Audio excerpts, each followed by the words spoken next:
For those who are joining us, we're just gonna give it a couple of minutes to let folks trickle in. So if you're not hearing anything, we're not saying anything, so just bear with us. We'll just wait for more people to trickle in, and then we'll get started. So thanks for everyone who's already here.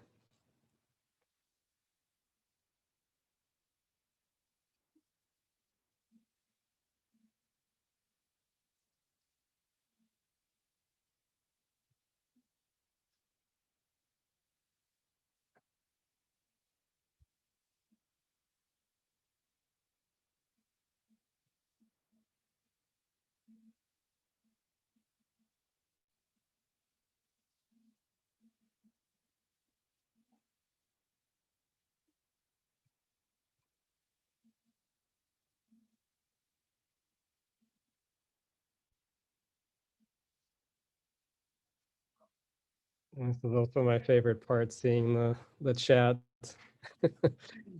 Everyone saying hello to everyone and seeing where everyone is joining us from. So if you're not familiar with this tradition, just put where you are watching us from. Would be great. So I think while I see my chat going crazy, hi everyone. I guess we'll get started. So hello everyone. I hope everyone is doing well today. Thanks for joining us on a Monday, and good afternoon wherever you are, or good evening depending on your time zone, or maybe it's the middle of the night. And if so, thank you for joining us. In any case, it's really a pleasure to share these lectures with you all, and we're glad we're able to do this using sort of the wonderful technology that we have, and it's great that we can reach a bigger audience this way. So thank you for joining us and officially welcoming you to the Lubalin lecture series, which is part of the Type Cooper program. And today's lecture is called Women in Type, the Contribution of Type Drawing Offices to 20th Century Type Making. And our presenter today is Ali Savoie. My name is Alexander. I am one of the instructors on the Type Cooper program, which is presenting this talk today to you. For those of you who may not be familiar, Type Cooper is a postgraduate certificate program in typeface design that was created by the Cooper Union. It has a dedicated lecture series, which this is a lecture in that series. We have one every year. We have about 12 lectures every year. We also offer quite a few type and typography related workshops. And I'll post in our chat window a link where you could find more information about material that we have coming up, the workshops that we have coming up, and the other lectures. And we have an extensive video archive of lectures that we've had going back about 5 years. And for that, I really want to thank Hoefler Co for sponsoring the recordings of these lectures to build out this wonderful archive. So this talk is being recorded. It'll be available on our website in the near future. And also, if you wanted to see the archive of the lectures, you could see them here. I'll post that into chat. Trying to multitask. You could see them in our lecture section of the webpage, and you can just kind of scroll down and see the past lectures, also see the upcoming stuff, but then clicking on the lecture will take you to the individual lecture page. You can kind of see the embedded video once it's up there. You could also find us on Vimeo, and you can also find us on YouTube, but the the essential places where you could find our talks. So once again, I wanted to thank Hoefler and Co for allowing us, supporting us in recording of this lecture, and for helping us build out this wonderful archive of lectures. Without further ado, I'd like to introduce our, oh, actually, before I do that, I guess I should mention we have two more talks coming up. They're listed on the webpage, and that will kind of close out the sort of like summer tail end of the fall. And then once the extended program begins, we will have another 4 lectures. So keep an eye on social media, you keep an eye on our mailings, sign up for our mailings if you're not signed up, but we have 6 more lectures coming up before the end of this what seems to be a very long 2020. But yeah, so we'll have a lot of content. So with that said, I'd love to introduce our speaker today and thank her for being here with us to share this insight and content with you all. Um, so our speaker today is Alice Savoie. Alice is an independent type designer and researcher based in France. She holds an MA and a PhD from the University of Reading in the UK. As a practicing type designer, she has collaborated with international foundries and design studios. One of her recent type design projects includes Fond, an award-winning typeface family commissioned by the French Centre National des Arts Plastiques, and also the typeface Roman Von, distributed by 205TF. She's currently a postdoctoral researcher on the Lever-Yulm-funded Women in Type research project at the University of Reading. Alice teaches typeface design at the ANRT in Nancy, in France, and also at ICAL in Lausanne, Switzerland. And now I will turn over the floor to Alice. Thank you so much. Thanks, Sasha. Can you hear me well? Yep, all good, brilliant. Hi, everyone. Thanks, Sasha, for the introduction. Thank you, Kara, and everyone at Type at Cooper for the invitation. I'm very happy and also a bit impressed to see so many people attending. It's great. I suppose that's one of the good things of this kind of crazy situation is that we can now gather people from all over the world for this kind of events. So it's very nice. So I will get started by giving you a bit of context about the topic and this kind of particular interest of mine in type drawing offices. I will try to, yeah. As Sasha just mentioned, I am both type designer and a researcher in type history. And through my type design practice, I have come to develop an interest in 20th century type making, and in particular, the evolution of type design processes in relation to technological evolutions.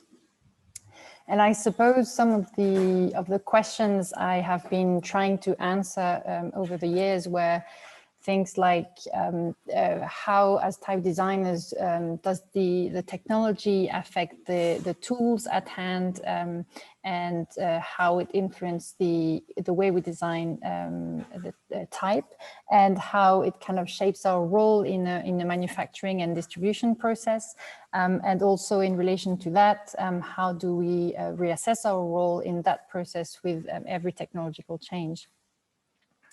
These questions kind of led me to investigate the collaborative aspect of type making. And as type designers, we often work in collaboration with other people. So it can be with other designers, with type foundries, with clients, with engineers. And as I was researching more specifically the phototypesetting period for my PhD a few years back, I discovered the role that was played by drawing offices and design studios in 20th century type making. So here you see, for instance, the design studio at International Photon Corporation, which was previously known as De Berny and Peignot in Paris in the 1970s here. So that studio developed a number of Adrian Fruediger's typefaces, for instance. Another example, which I will tell you a bit more about in a minute, is the Monotype type drawing office. You see it here in the 1950s.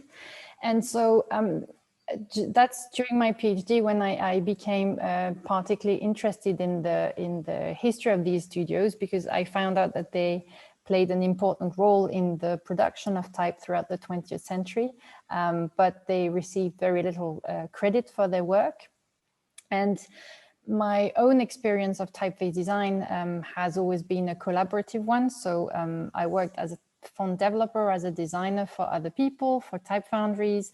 And I was kind of struck by the fact that historically typefaces tended to get attributed to a single designer, while in the background you sometimes or quite often had other people with all kinds of skills and experiences who contributed to making it happen. including some women and in some instances many women. So that observation contrasted with the fact that it always seems very difficult to name any female type designers prior to the 1980s. So being a type designer and a woman myself, I suppose I felt naturally keen to learn more about this. And the idea that typeface design and production should be seen as a collaborative process became increasingly important to me over the years. That was formulated in much clearer terms by design historian Cheryl Buckley. Almost 35 years ago, she wrote that the success or failure of a designer's initial concept depends on the existence of agencies and organizations which can facilitate the development, manufacture, and retailing of a specific design for a distinct market. And she says design then is a collaborative process. Its meaning can only be determined by an examination of the interaction of individuals, groups, and organizations within specific societal structures. I perfectly agree with that idea. And I think that there is still quite a bit of work to do on that front, still in 2020. Another very influential designer, design writer is Martha Scotford, who wrote about the concept of a neat history and messy history, in which neat history would be a kind of straightforward, easy narrative where you have a single designer, a client, one straightforward design solution. Whereas messy history would involve a more complex narrative with designers working in changing collaborations. And we like to say that this is the messy history we are interested in.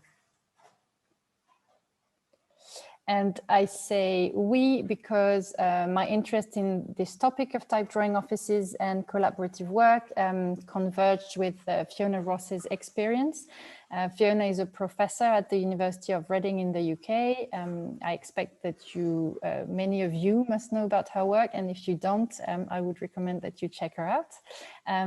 Fiona was my teacher in Reading, and she later co-supervised my PhD. And Fiona managed the Department of Typographic Development at Linotype UK for over a decade in the 1980s. And that department included the type drawing office. And as you see in this picture from the 1980s, that department was exclusively staffed by a number of women, staffed by women for a number of years. Sorry. Actually, the project, the kind of the starting point for that research project can be traced back to a discussion that Fiona and I had with John Hudson from Tyro Typeworks back in 2015. There were at the time a number of discussions about the contribution of women to type history. And it was also the time of the creation of the Alphabetis network and the blog, which aim at supporting and promoting the work of women in the type industry through a number of initiatives. So John and Fiona had the idea that it would be good to interview the women you see in that photograph, and they contacted me to conduct the interviews. So we then started writing things up in the hope to get a bit of money to help fund the project. And we actually received some very enthusiastic feedback, and one thing leading to another.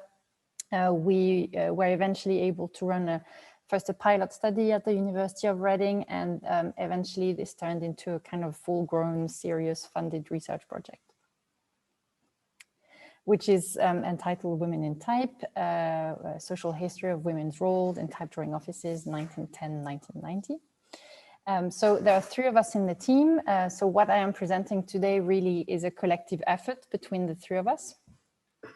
And so with this project, we are aiming to build an account of women's roles in type drawing studios. We had to define realistic scope for a 3-year part-time project. We also had to base it on the archival material that was available to us and accessible. So That's why we decided to focus our research on the two leading type manufacturing companies in the UK during the past century, which are Monotype and Linotype. Obviously, we are really interested in the work that was carried out in other countries and other type foundries. But in terms of this specific academic research project, we decided to focus on these two companies and on researching a kind of social background that was specifically connected to the UK. And in terms of time frame, so 1910 marks the formal setup of Monotype's drawing office, and 1990 was a kind of a natural conclusion because it's the time when Monotype was about to go into receivership, and that's when also when Linotype closed its British operations. So I should probably start by explaining briefly what a type drawing office is or was. So they can broadly be identified as internal departments that operated within type foundries or type manufacturing companies.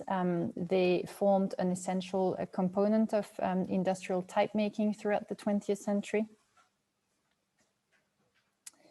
And at Monotype and Linotype, more specifically, the main role of these drawing offices was to produce the letter drawings to be used in the production of hot metal typefaces for the Monotype and Linotype composing systems, obviously.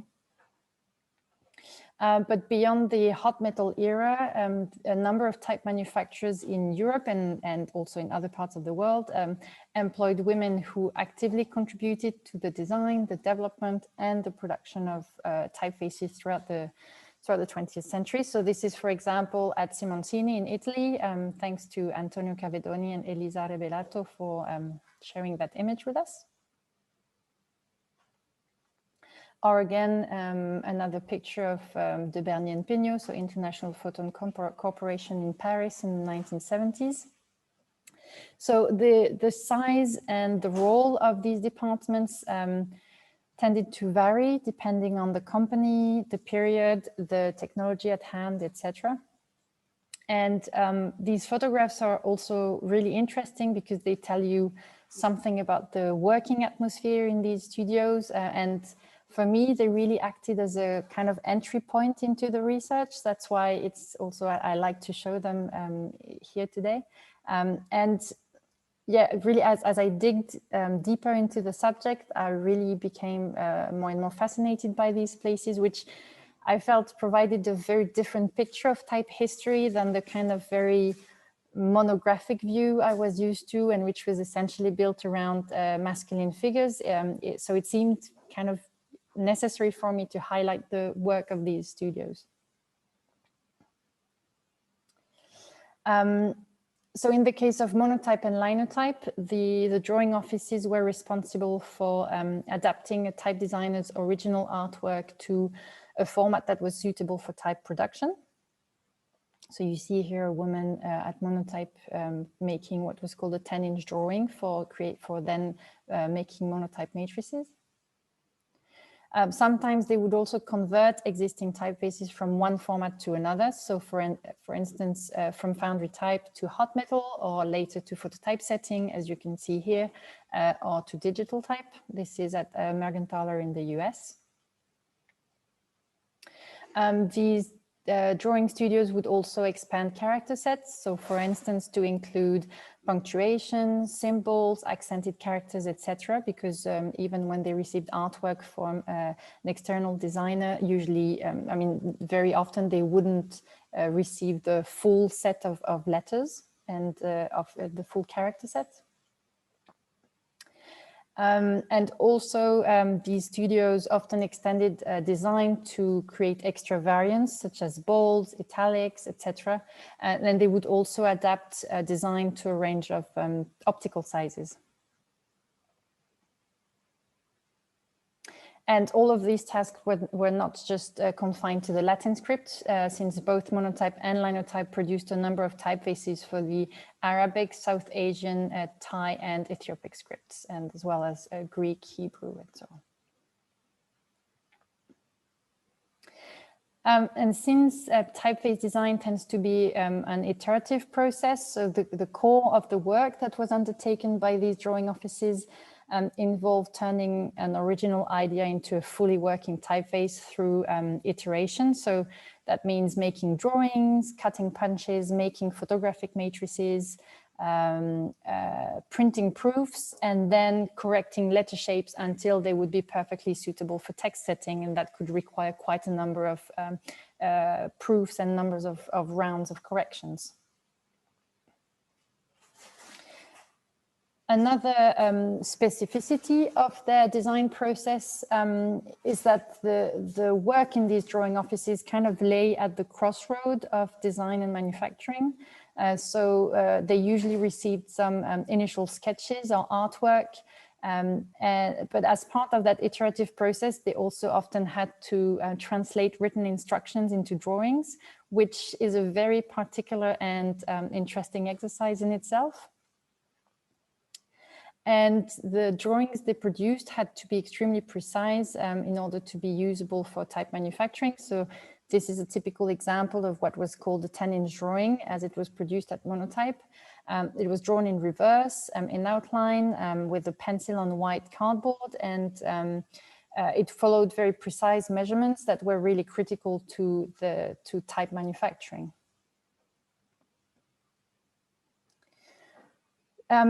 So I think we can argue by now with where we are at in our research that the work that was done by these departments was really essential to the quality of the typefaces that were distributed by type manufacturers. And yet we see that their contribution has been rarely acknowledged. So most of these people were forgotten and were never credited for their work. So we have found a number of amazing photographs, in particular of the Monotype drawing office. So I'm kind of using this opportunity to show some of these images. So here, for instance, you see the Monotype type drawing office in the late 1920s. And you see that you have a few men in the background and otherwise essentially women at the drawing board. In relation to that, an important point that we like to make when we speak about the research is that we're not looking for female counterparts to male heroes. So we do want to show that women played a significant role in the type making process. And long before it would have been possible to name any prominent women type designers. But we do not mean to say that these women who worked in type drawing offices or design studios were designers. Our project is more concerned with, you would say, with women in industry. And we are more seeking to produce some kind of accurate account of their contribution rather than a romanticized view trying to claim that all these women were designers. That's not the case. Which is also why we have been identifying and documenting agencies of change for the women who worked in these companies. We try to better understand the evolution in the attitudes towards working women, specifically in the UK during the 20th century. And we are obviously very interested in the role played by women in industry. So we study, of course, existing literature to draw parallels with allied sectors, such as the textile industry, for instance, or, of course, the printing and tech sectors. So if that's of interest to anyone here, I would really recommend the writings of Cynthia Coburn, and in particular her study of the gender relationships in the printing and in the textile industries. And just a quick word about the way we proceed to do the research. So we essentially derive data from archival research. The archives of Monotype in England have been very important to our research because they are the most complete and continuous record, as far as we know, of the activity of a type drawing office in the 20th century. We would love to find more archives of this kind if anyone has got any lead on that. We know, and Harriet Bradley wrote it very well, so I'm quoting her here, that the archive is a kind of a slippery concept, and that reconstructions of the past are inevitably colored by current values and knowledge. So we are aware that the narrative as we understand it and present it can only be partial and subjective. We do try to get a more comprehensive picture, so by conducting interviews in parallel to the archival research. This has been an important and very fascinating part of the work. It has been difficult to track down people, and women in particular, who have worked in drawing offices. I think partly because many of these women only worked for a few years in a drawing office before moving on to other things. Also, the timing of the research is quite critical.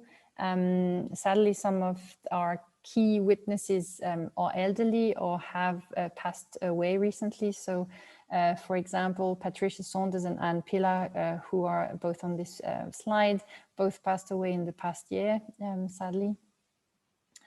As I said, the first part of our research essentially revolves around the Monotype archive. For the second part, we have been trying to gather more data on the Linotype side, for which we have material that relates more to the late 70s up to the 1990s. The records are not as consistent.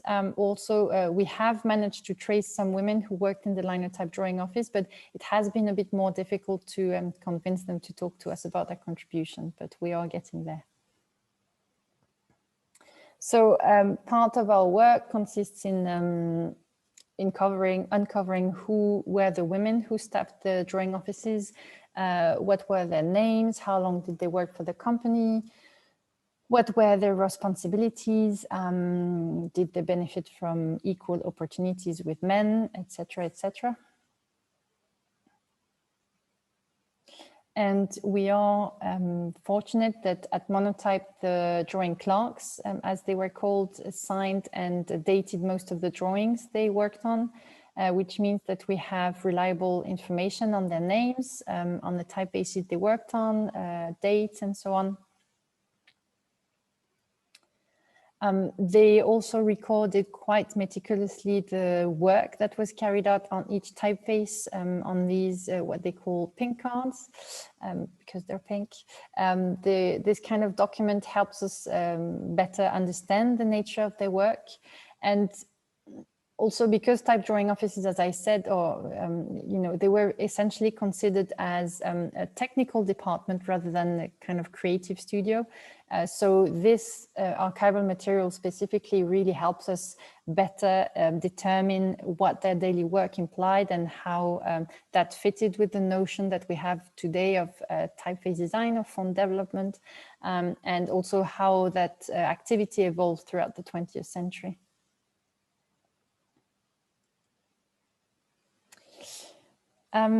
By 1910, the type drawing office at Monotype was formally set up and employed 4 women, as recorded by the head of the type drawing office, Fritz Max Stelzer, in his work diary. So you see here Mrs. Hodges, Miss Pritchett, which was actually Pritchett with 2 T's at the end, Miss Vinci, and Miss Wilkins.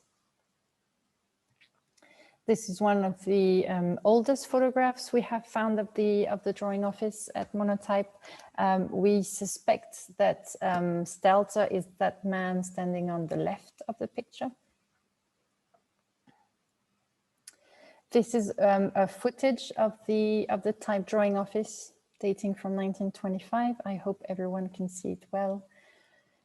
It's an extract from a film called A Monotype Machine Made, which was actually digitized by Doug Wilson, who made the Linotype film, and he put this online a few years ago. You see here a pantograph machine, and you see someone cutting a wax pattern, which was then used to make monotype, a copper pattern for making monotype matrices.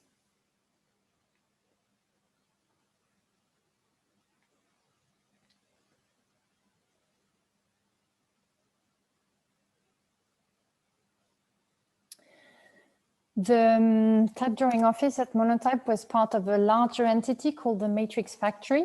And as you can see, maybe a bit more clearly from this picture, the Matrix Factory employed many young women who contributed to producing, checking, and sorting monotype faces on a daily basis. Many of them, it would seem, joined the company aged between 16 to 18 years old, right after school. You can actually spot a number of the women who worked in the TDO, in the type drawing office, because they didn't wear the typical factory clothes. They wore kind of blouse and cardigans. So you can see here more at the first and second row on the left of the picture. The interviews we did with former Monotype staff revealed that the women employed in the TDO were generally considered as being, you would say, better educated than women who worked in the Matrix Factory. Some former employees remembered that there was a kind of unspoken distinction between the TDO and the factory staff. So for the drawing office, Monotype tended to recruit young women from the local area who were hired as what was called drawing clerks. And Monotype's decision to hire female staff at the time was clearly driven by financial gain, since women were offered lower wages than men. I mean, that was the trend, not just at Monotype, but in most other workplaces for a long period in the 20th century. Most of these women only worked for a few years at Monotype between finishing school and getting married or having a family, which also kind of encouraged low wages, high turnover within staff, and also prevented them from acquiring new skills. But I should say that some of these women did stay with the company for many years and became important, valued members of staff. So that was, for instance, the case of two women who are on this picture here. You have Dora Pritchett just there. We are pretty sure that's Dora Pritchett, but there's still a little doubt, but yeah, it should be her. And Dora Lang here. So you see them here in the late 1920s. And again, a few years later, you have Dora Pritchett here and Dora Lang just there. Yeah, and here again, a picture of them. You see better their faces, Dora Pritchett and Dora Lang. Both of them stayed with Monotype for many years and seem to have become important figures of the type drawing office. They both remained unmarried and childless, and they both supported a widowed mother. And in fact, it's very likely that they remained in employment because they needed a wage to support themselves and their mothers. Dora Pritchett, so the woman in the second row, was born in 1879 in Kent. She joined Monotype in 1908. She was aged 22. And she was still with the corporation, with Monotype in 1937, so she would have been in her late 50s then. I actually would like to thank Sally Morris here, who pointed us to Dora Pritchett. And this is just a little anecdote that's part of the exciting moments for a researcher when we found that out. But in 1937, Monotype celebrated its 40th anniversary, and had a big celebration in London, what they called a memorable family party. You see a picture here that was published of that moment, and you see at the back there some men standing up who are the kind of the bosses of the company. We were able to find the plan of tables, and I was quite excited to find out that at that table with these gentlemen, so who are at the central table and who are the corporation's highest managers. So you see that's them, Sir Ellis, Lord Asquith and Mr. Birch, who sat at the center of that main table. And a few seats on their left sat Beatrice Ward. She was the first woman to sit on the left. And a few seats on their right, you have Dora Pritchett. She's the first woman on their right. I mean, this is probably just a detail, but it does hint that she was a highly valued member of staff to be at that table. And another important figure of the Monotype TDO is Dora Lane. You see her probably here in the 1950s or 1960s. And as the head of the drawing section of the type drawing office, Dora Lane left a lasting mark on the drawing office and on her colleagues. She was born in London in 1906. She lived with her widowed mother, as I said, like Dora Pritchett. So she joined Monotype in 1922. She was aged 16 at the time, and she stayed with Monotype until 1966. So she retired at the age of 60. So that means that she stayed with the company for 44 years. And according to colleagues who worked with her in the 1950s and in the 1960s, Dora could be kind of a, they said, Patricia Saunders said she could be a martinet with her younger colleagues, but she was also fair and supportive. And somebody else, Robin Nicholas, referred to her as the guru. As you know, she kind of had all the knowledge of former times. So she really played an essential role in passing on knowledge from one generation to another within the drawing office. By 1950, the TDO was divided into 4 sections. So the order and matrix case arrangement section, the drawing section, the charting section, and the wax cutting section. That's a bit technical, so I'm not going to go into details. But that's all to say that the 4 heads of sections were long-standing TDO female staff, and Dora Lang was responsible for the drawing section. She was a supervisor, but she was not actually part of management, which was more of it was kind of a different league. Dora Lang's work diaries have provided very valuable insights in the life of the TDO. Every day she logged her tasks, so typefaces she worked on, letters she drew, instructions she received. She also recorded the number of hours that she spent on each task. Also her kind of days off and holidays. Knowledge usually was passed on orally in the drawing office, but in the 1950s, so 10 years before Dora Lang retired, she wrote down a lot of the knowledge that she had accumulated in a little notebook, which was titled A Brief Summary of How a Font is Produced for Monotype Use. And so you see here her handwriting and her little sketches in that notebook.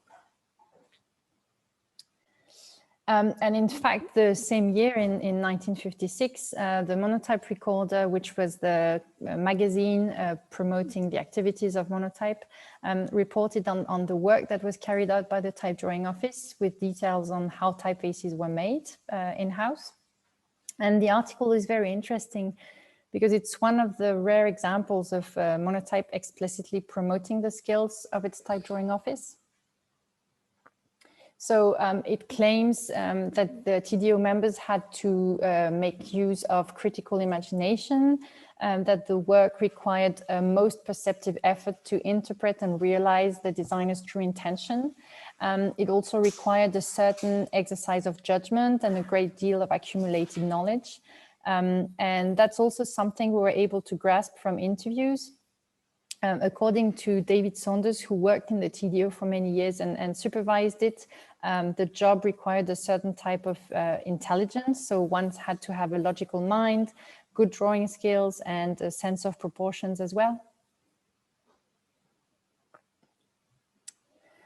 This is actually a short extract of a film made the same year, which was presented alongside that issue of the Monotype Recorder. So you see some drawing clerks working on 10-inch drawings on a rotating drawing board.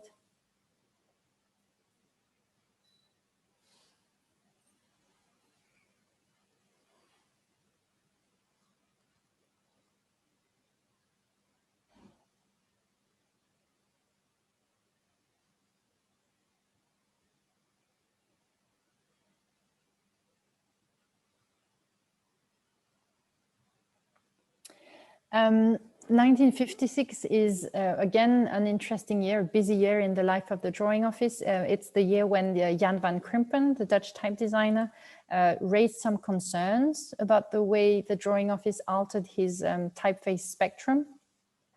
Van Krimpen was not happy with the way his typeface was altered to be adapted to the monotype system, and he held the drawing office partly responsible for that. He said, I have an infinite respect for the work's ability to measure, but I'm absolutely certain that the keen ability to see, if only with a limited number of people, is of equal or even greater importance for the making of type. In fact, Eric Gill had expressed similar concerns in 1931 in his essay on typography. And you can see that there was constantly this, or repeatedly, this kind of tension between what was considered the more like the design and the creative part, and the part of adapting these drawings, freehand drawings, to all the constraints of a composing system. And you can totally understand why someone like Eric Gill, who was a skilled artist and craftsman, would have been frustrated to see his artwork adapted to the constraint of the monotype system. And, you know, probably the staff maybe would not have necessarily picked on the subtleties of his drawings, and maybe certain things were not possible with that system. But we also know Gill's thoughts on women's work and education, and we can imagine that the predominance of young women within the department kind of maybe tainted his view of the work that was being carried out. And yeah, going back to Van Krimpen in the 1950s, Monotype responded to that criticism by proposing the creation of what they called an elite group of workers to oversee the work. And you see that the second part of the 1950s is a kind of a transition period for the Monotype drawing office. Until then, the working process that had been put in place at the beginning of the century was still very much firmly in place. And with thanks to women like Dora Pritchett or Dora Lang, the knowledge had been passed on orally. But by the 1950s, you had the great technological advances coming, and people like Dora Lang were close to retiring, and so it was kind of necessary to reassess the working methods in the drawing office.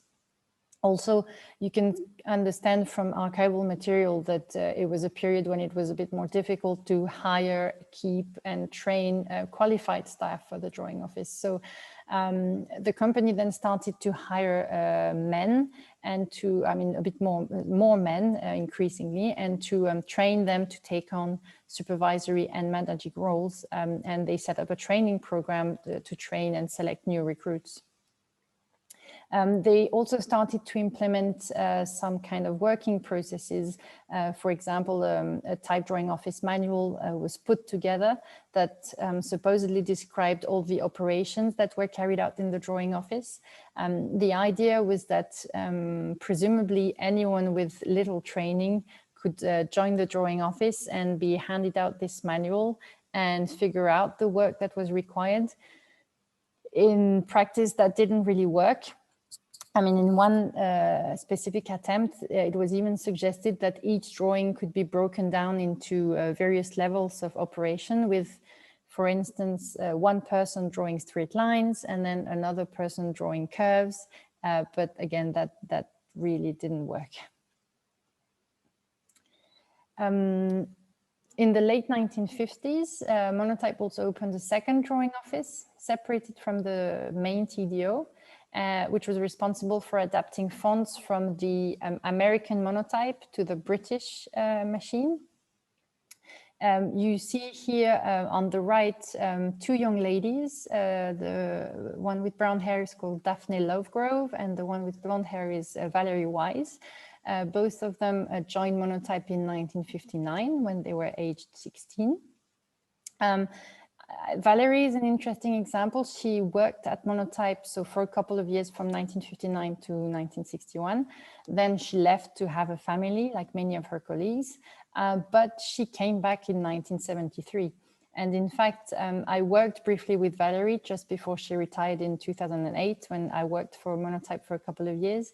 And I was able to interview her on her experience just a few months ago. So when she returned at Monotype in 1973, she came back to work as what was called a font development technician in the digitizing department, because Monotype was starting its transition to early digital type.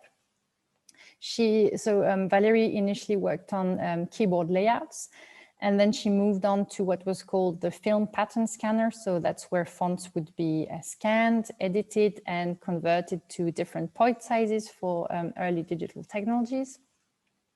And Valerie's job kind of evolved organically at Monotype. Eventually, she became the supervisor of the digitizing department, together with one of her male colleagues named Graham Cottrell.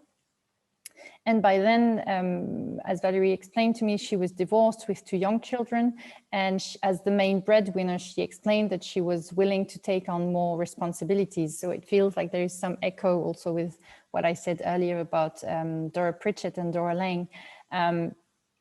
Being in a more senior role also gave Valerie confidence. She never felt that she was discriminated against because of her sex. And unlike other women we interviewed, she remembers that there was equal pay. And certainly from the 1970s onwards, it seems that there was a kind of shift in the work culture at Monotype. Another really interesting example is Patricia Saunders, who joined the drawing office at Monotype in 1951. She left in the 1960s to have a family, but like Valerie, she came back. She came back to Monotype in 1982. We were really lucky to interview Patricia and her husband David at their home in Wales last year. Sadly, as I said, Patricia passed away about a year ago.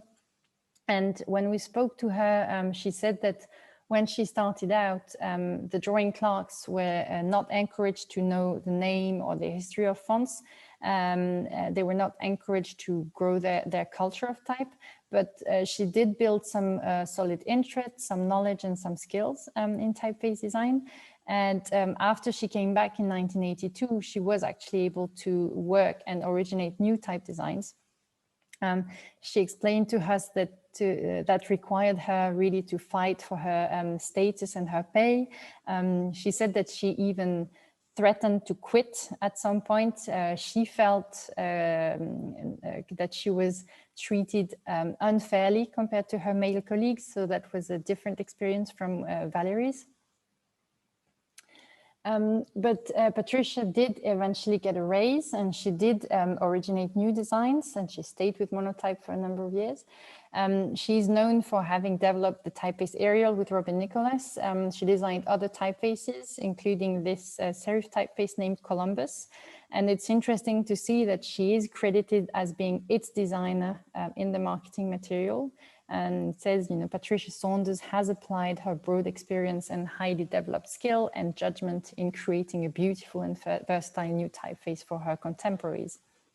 So it's interesting to see as society and technologies evolved, that it became possible for a woman who had initially been hired as a drawing clerk to become a credited type designer originating new designs. That's a view of the Monotype drawing office in the 1980s, which by then looked less formal and closer to what one would call a design studio. You see that Patricia is still using the same rotating drawing boards, which we saw in that video earlier. And that's another very nice picture of her that was shared with me just yesterday on Twitter with Mike Duggan. When I posted about the lecture. Mike worked briefly in the TDO in the late 1980s before moving on to Microsoft.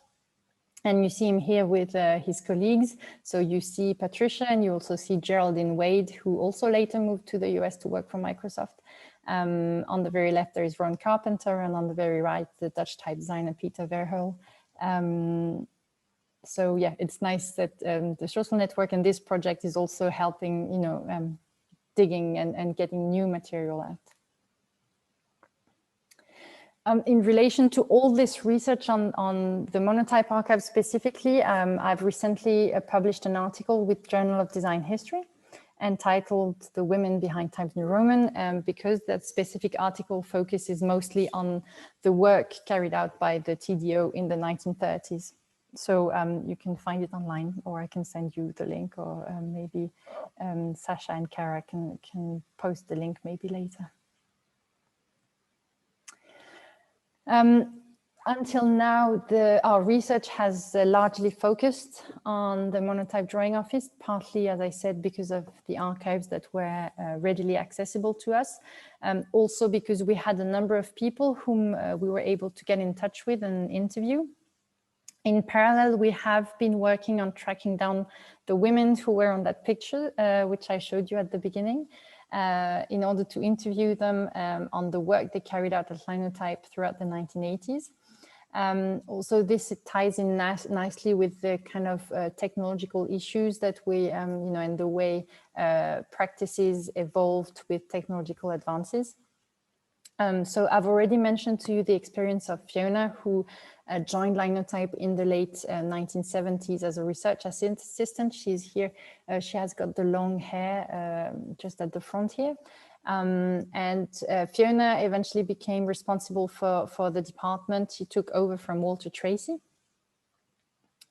You see some of the women who worked in the drawing office. I was also really excited to be able to interview Georgie Sermon at the end of last year, who is pictured here at the bottom of that image.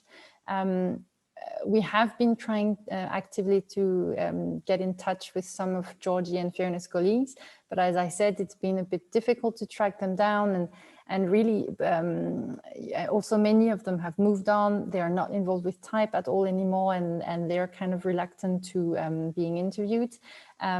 Georgie has accepted. I mean, she has been working as a teacher for many years. She has completely left the type world, but it was really great to get to speak to her. So you see her here on that first picture I showed you. So Georgie Sermon, she worked at Linotype for approximately 10 years. She had completed her studies in fine art in the early 1980s, but she initially joined Linotype in the accounts department, just as a job to make a bit of money. But then because of her art education, she was then invited to take a test to join the team at the letter drawing department. And she was eventually promoted to type design supervisor. By then, the team itself was entirely comprised of women.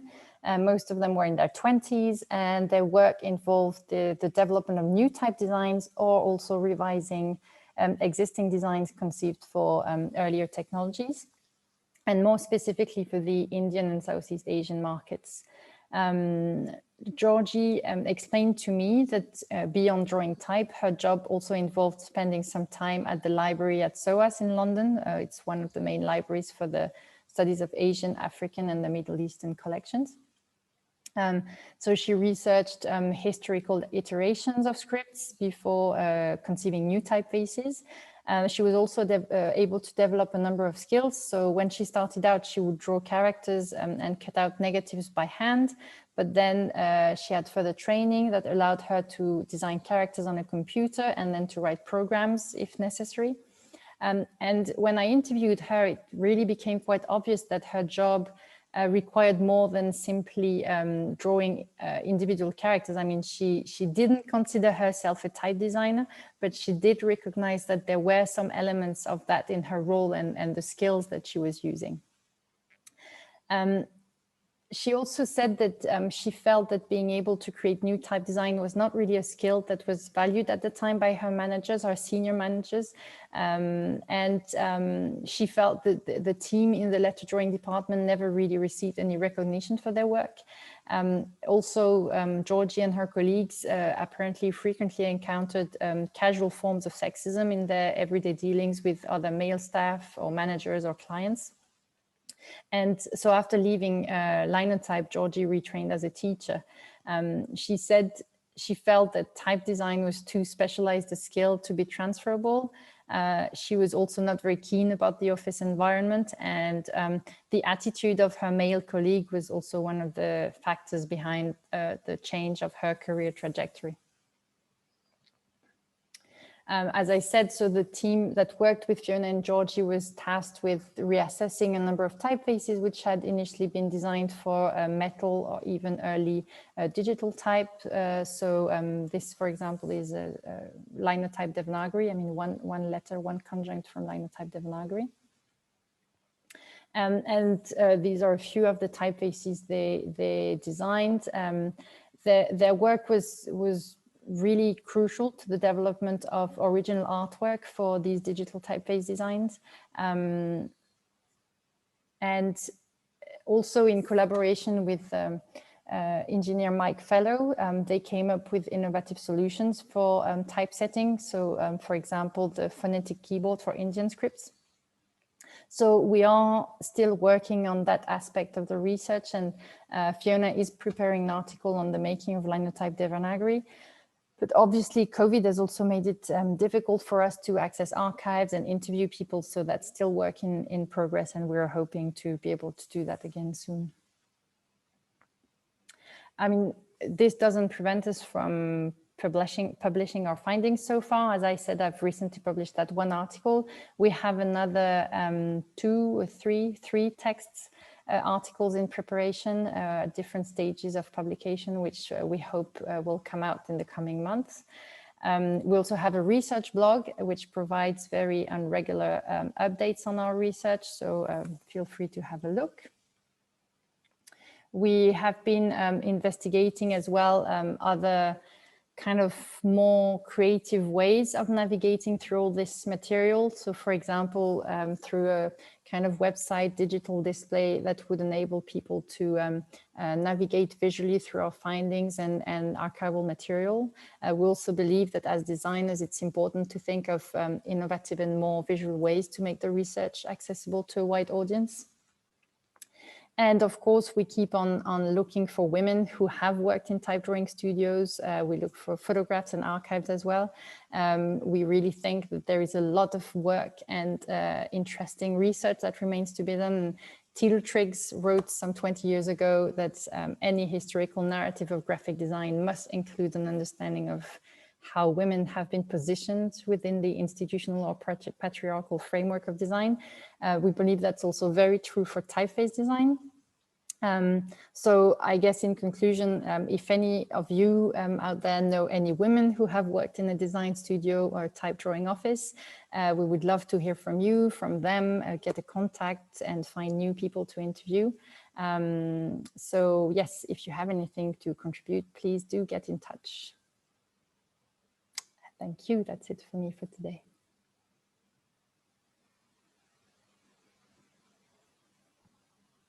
Thank you, Alice. I've been trying to keep sort of tabs on the chat, and I've tried to post as many links as I can, and I'll try to. You'll see the flood of thank yous, which is fantastic. I will try to towards the tail end to repost the links, but I wanted to ask a couple of questions. So I see a few questions that have come in through the Q&A. Folks, if you have other questions, please send them through the Q&A. And I'll read a couple of the things that came off. Someone asked if there was a place, and you just kind of ended on that note. If there's a place people can contribute historical data to the project, would the best way to just kind of reach out to you, or to kind of reach out to the project that you posted towards the end, Women in Type? Like, what would be the easiest way for people if they have information to add? I guess the best would be to send me an email to start with, and then we can see how what's the best way forward. We have the blog, but we haven't really opened up an official place for contributions. So the best way is to reach out to me, alice@frenchtype.com. We'll add that. We'll add that to the chat as well. And there was a question that came in kind of a little bit earlier, maybe speaks in a more general way. Like someone asked if how difficult it was to find like this sort of information that you've been researching. Is it pretty difficult? Is it kind of spread out, or is it like predominantly in a handful of archives? having an archive which is accessible and has content is really crucial, even to setting up the research. So, for the Monotype side, we knew that there was some material available at the time. For the Linotype, we knew Fiona had some contacts with her previous colleagues, but we hadn't anticipated that it would be that difficult to have to get them to speak to us. I mean, this is a factor we didn't plan. And then outside of that, it's been kind of hard. We have leads, even I was saying, for other kind of foundries in other countries. We know of names of women, but it's really difficult to track them down. And it's really by talking to people, and, some people hear about the project and then they send us information. So it's a kind of a slow process, and I think it will keep us busy for a while. Yeah. I guess there's a question I just noticed it in chat from Jennifer Thompson, like if if anyone doing similar study in US, I imagine that and you had a few photographs of the Mergenthaler offices in New York. I presume it's in New York, I guess in Brooklyn. Do you know if your research will sort of encompass like the companies that were, or if there's others doing that kind of research outside of Monotype? We don't know of that. Back when I was doing my PhD, I came to the US to check out the Linotype archives, the Mergenthaler Linotype archives. There were some interesting bits and pieces here and there, but it's kind of, in order to be able to really put things together, you need to have, ideally a kind of a continuous record and also have access to people. I think what was also easy with Monotype in the UK is that a lot of people stayed locally to Monotype. So then, they're kind of in touch with each other. So far, we haven't really found that anywhere else. But if anyone has got any leads, I mean, I'm really keen to hear. Yeah, no, and I see Fiona in the chat. Hi, Fiona. So glad you're here. Who said they're very self-effacing. They do not see how valuable their contribution has been. That's also like a significant factor to some of the stuff. Let me see. Oh, there are a few other interesting questions. Dan is here too. Hi, Dan. Dan Radigan said, do you think that that could be Stelzer in the Monotype video, that clip that you shared with, I think it was the wax cutting, if that was Stelzer as well? We think it might be, but we hope it's him, because we've had this discussion a few times with Rob and Nicholas. Stelzer was also a very self-effacing person, so there isn't much information out there. And we think, looking at the dates of the different photographs and period, it seems in terms of age, it would match. So we think it could be him, but we're not 100% sure.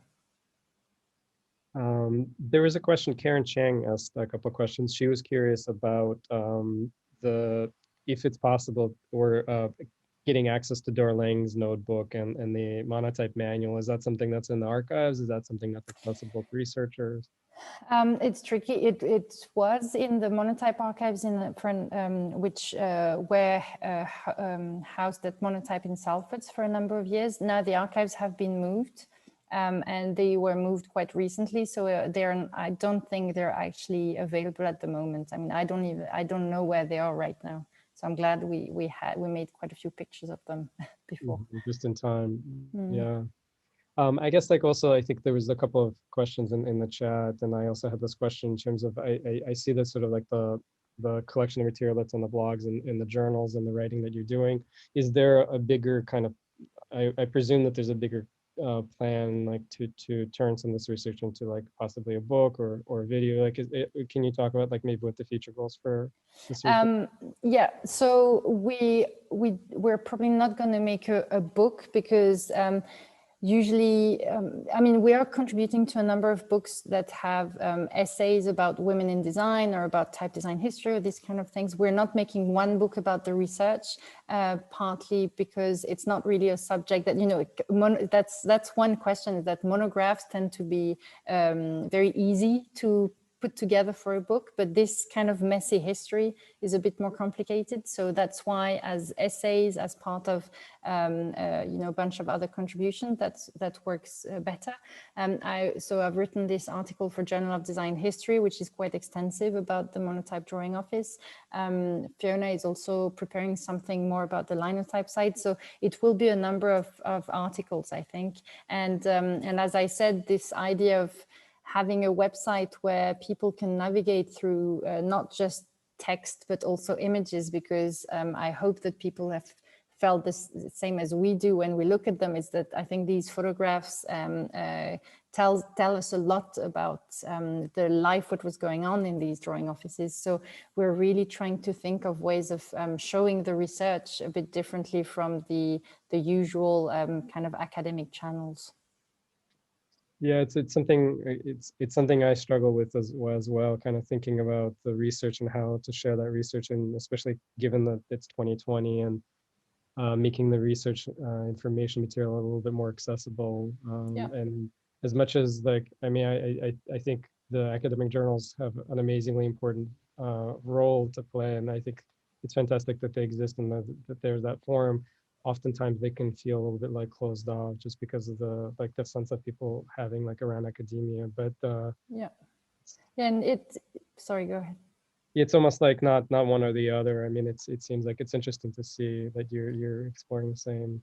Yeah, and you see, for I was really happy to be able to publish this text with Journal of Design History, but it was interesting that even as a design journal, you're only able to have, I think it was 5 or 6 images alongside the text, which was really frustrating when you're talking about these women and about their work, and you want to show all of that. I mean, it really makes sense to show all these things alongside the text. And so yeah, hopefully I think there is room for other formats, and we're actively working on that, and it's kind of probably what's going to be keeping me busy for the next few weeks and months. Yeah. Let me see. There's actually a couple of questions that were similar, and I'm going to try to see if I can kind of connect them. So Luisa and Laura, Elisabeth and Laura Mercer-Sellers. Hi, Luisa. Hi, Laura. Asked somewhat sort of a similar question. I'll try to read parts of them. I see so many young women straight out of school in the photos from the early 20th century and then in the 50s, 60s. You mentioned Monotype hired and trained men for supervising positions. It makes me wonder about the recruitment criteria for all these women. What qualities were expected of them in the early 20th century? Were there ads directed at women specifically for this sort of work? Have you found anything in your research? And Laura asked something quite similar in terms of what the expectations and of the candidates selected for these positions were. Yeah, so what we have found out about Monotype is that, so they hired these young women as drawing clerks. Apparently, at least for the second part of the 20th century, most of them came out of what was called grammar school. I mean, they still exist today, which was considered to be training people more for academic subjects and maybe go for higher education compared to more modern, like kind of secondary schools. So there was this notion that they had to be educated, they had to be good at arithmetics. And as I was showing in this 1956 article, is that they were looking for, even though first sight, they would say, well, no, you didn't need to have any particular skills to work in the drawing office, but actually you did have to be good at and meticulous, good at drawing, having a good sense of letter form proportions, and so on. In terms of, because I see one of the questions is, did everyone start as drawing clerks and move up? I think in terms of from what we found, to become a head of section or a supervisor, until the 1950s, it was more a matter of, yes, the women who had been there for a long time were kind of becoming head of sections. And then in the 1950s, you have this thing that comes into place where they create a more formal training school, and they recruit a number of men who go through the training, and then the ones that seemed the better suited then stayed on. So it was the case, for example, of David Saunders or Robin Nicholas, who then became the heads of the drawing office in the 70s and 80s. And it was interesting speaking, for example, with Patricia Saunders, because we assumed that women were not given the opportunity to become supervisors or managers. And she said, well, actually, yeah, we were offered the job, but it wasn't a woman's job. So it kind of ran deep into women's minds at the time, that they were not really there to lead. And that's why when I was mentioning Valerie or Dora Pritchett and Dora Lang, I think the fact that at some point they had to be the breadwinners kind of encouraged them to take on responsibilities, which also says something about the societal structure of that period. I guess, let me see, we probably will just take one or two more questions. There was a question earlier, or actually a couple of questions when you mentioned the monotype test, like if people were curious, like, do you know what that entailed? And I'm presuming the test was basically for anyone who worked in the monotype in the drawing office, correct? Wasn't exclusively just to test women, but it's like if the criteria, do you know what the test entailed? Yes, we have a copy of the test, I would say, probably from the 1980s. There were a number of exercises, which quite a lot of arithmetics, mathematics, making simple calculations, or some of them which I couldn't actually make. Also geometry, some drawing, and reproducing one big aspect, and we saw it was also the case at Linotype, a big skill that you had to have is to be able to take a drawing at a certain size and reproduce it very precisely at a different size, and preferably being able to do it by eye and freehand. So I think that was also what Georgie Sermon had to do. She had to redraw an S freehand, and that was kind of the main skill, together with math, at least at Monotype, and yeah, the kind of logic as well. Mm-hmm. It's interesting also like to see the tools, like the sort of that set, really beautiful set of, like, I'm presuming that they're like French curves, or kind of that kind of oblong like stack of the different diameter curves, and also like to have freehand ability, obviously, like to kind of see the hand eye. There was a question I meant to ask this earlier. Folks were interested in, you mentioned the name of a researcher who was sort of doing research into women in industry, and you mentioned the name Cynthia. Yes, Cynthia Coburn, Cockburn. One of her books is called Brothers, and the other, actually I have them both here. I think I found the...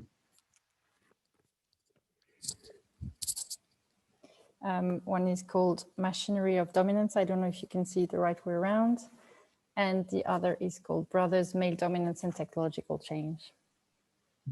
Perfect, thank you. Yeah, I just pasted the link in here in the chat. Sorry if folks wanted to grab that. And I think we'll probably just take one more question. Let me just look at some of the...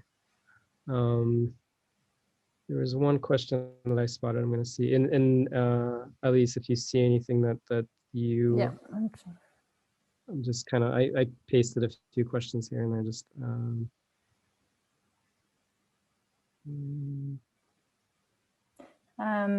I see someone, Laura, saying, did any of the women design typefaces on their own or become well known for some other forms of visual art? Well, Patricia Saunders is one example that I had. I think just, and Fiona, of course, as well. I think just like this top of my head, I think they're the two I can think of, but not from earlier times. I don't know of any of them. Yeah, it's probably what you mentioned earlier, sort of like the sort of the idea of a career and staying within that sort of particular role, and like as sort of as a calling in a way. Yeah.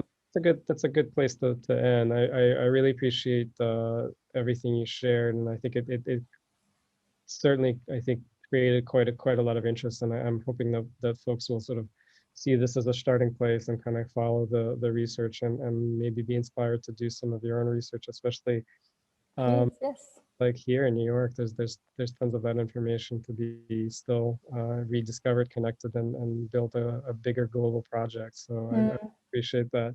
A lot of great insight for folks who are here. Thank you so much for being here. Thank you so much Thank you for having me. for sharing. Keep an eye on the video. It'll be posted. So if you guys wanted to see it again, please come back. So yeah, thank you so much, everyone. Have a great evening. Have a great night. Have a great rest of the day. And we'll see you all soon. Thank you so much again, Elise. Bye-bye. Thanks, everyone. Bye.